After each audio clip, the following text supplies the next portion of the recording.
वासुदेवाय। ओम नमो भगवते वासुदेवाय। स्वस्ति श्री गणेशाय नमः।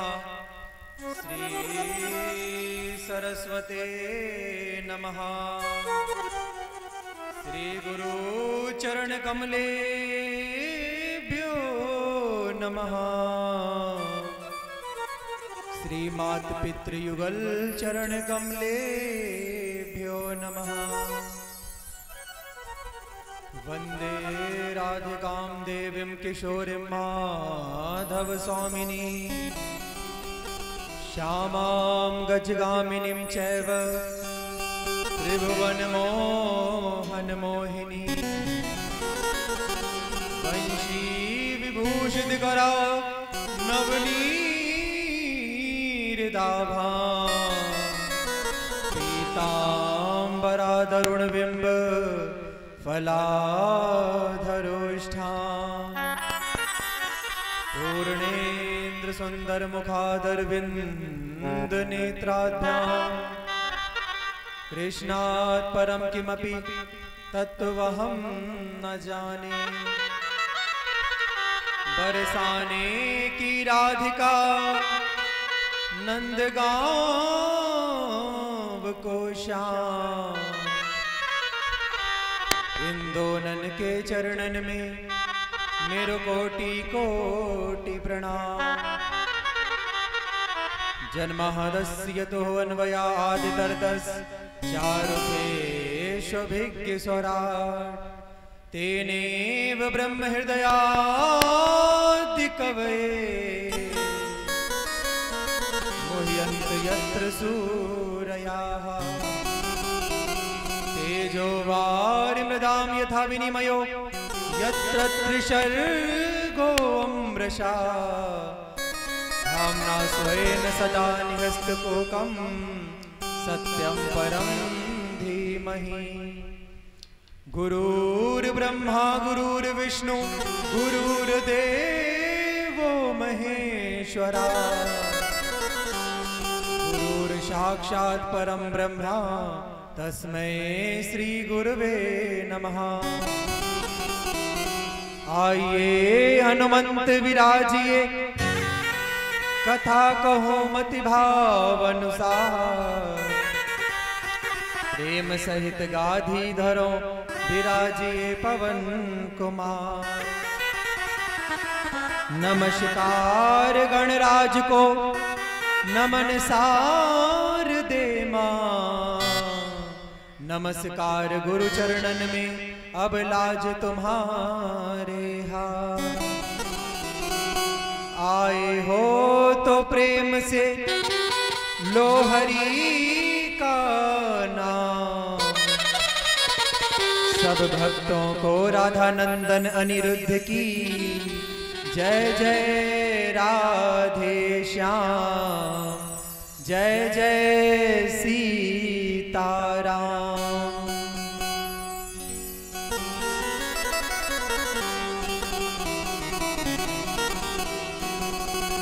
तो आइए सर्वप्रथम अपनी इष्ट राधे श्री राधा रानी को मनाते हैं। उसके पश्चात भागवत की कथा में हम और आप प्रवेश करते हैं।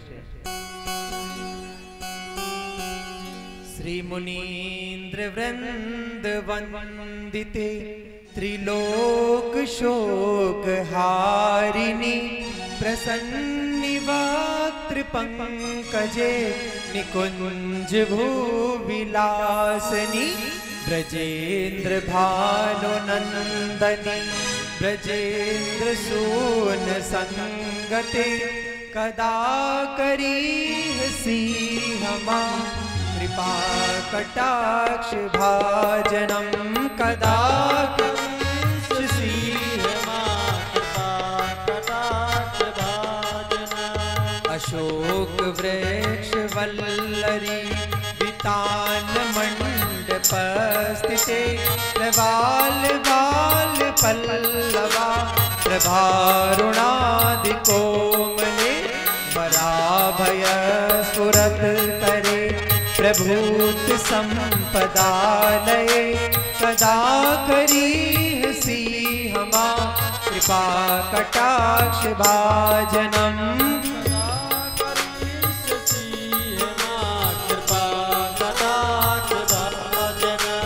अनंग रंग मंगलम प्रसंग भंगुर ब्रुवा सवी भ्रमा संभ्रमा त्रिगंध बाण पातने निरंतरम वशीकृतम प्रतीत नंद नंदने सदा करीहि हमा कृपा कटाक्ष भाजनम सदा करीहि हमा कृपा कटाक्ष भाजनम तड़ित स्वर्ण चंपका प्रतीत गौरवी ग्रहे मुख प्रभा परस्ति कोट सारदे दुमंडले संचर चकोर श्यामलोचने सदा करीहि हमा कृपा कटाक्ष भाजनम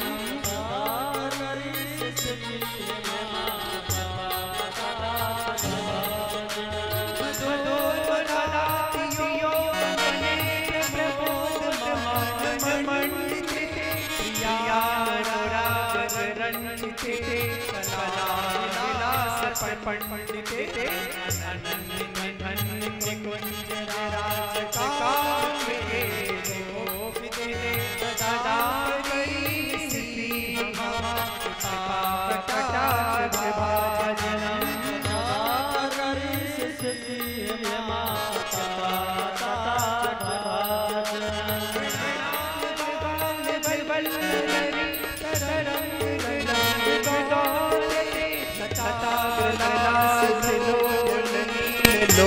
चनावलोकने ललुल्लन मिलन मनोविमोहिना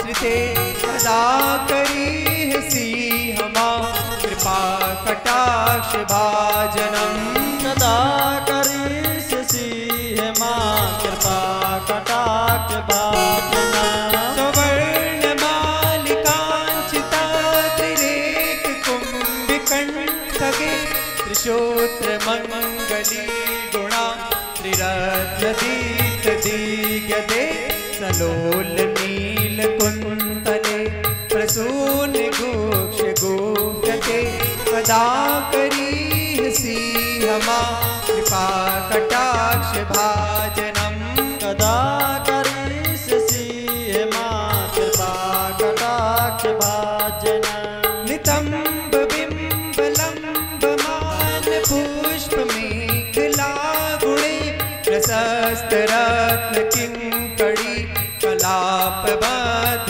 मंजुले करेंद्र सुंड दंडिका बरोह सौभ गौर के सदा करीहि हमा कृपा कटाक्ष भाजनम सदा करीहि हमा कृपा कटाक्ष भाजनम अनेक मंत्र नाद वंजनूपुरारव फले समाज राज हंस वंशनी कड़ादि गौरवे लोल हेम वल्लरी विडम्ब चारु चक्र में कदा करीहि हमा कृपा कटाक्ष भाजनम सदा करीहि हमा कृपा कटाक्ष भाजनम अनंत कोटि विष्णु लोक नम्र पद्म जाजते हिमादुजा पुलो मजा विरंच जावर प्रदे अपार सीधिरी दीग सत्पदा कुलीन के सदा करीहि हमा कृपा कटाक्ष भाजनम सदा करीहि हमा कृपा कटाक्ष भाजनम महेश्वरी क्रियेश्वरी सुधेश्वरी सुरेश्वरी त्रिवेद भारतीश्वरी प्रमाण शासनेश्वरी